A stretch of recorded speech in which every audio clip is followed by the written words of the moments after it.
Chapitre 2. Expérience de la cloche à vide. Dans cette expérience, nous allons utiliser des ballons de baudruche gonflés et fermés avec un nœud, une cloche à vide sur son support, munie d'un manomètre qui indique la pression. Nous posons d'abord la cloche sur son support, celle-ci n'est pas fixée, elle se retire facilement.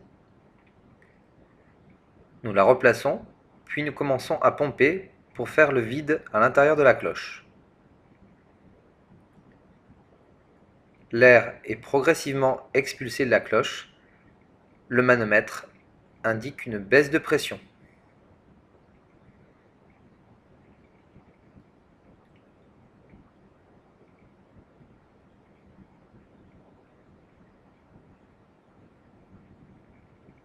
Nous essayons ensuite de séparer à nouveau la cloche du support.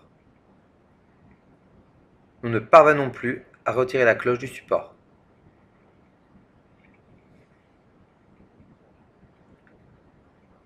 Nous laissons ensuite l'air pénétrer à nouveau dans la cloche à l'aide de la soupape.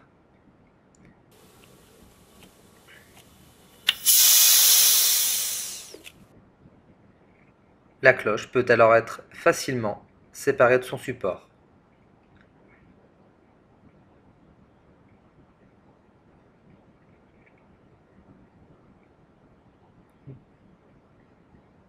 Nous faisons à nouveau le vide et nous observons ce qui se passe au niveau du ballon.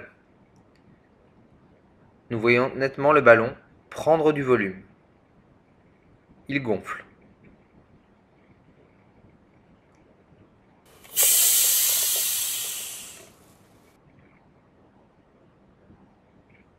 Explication.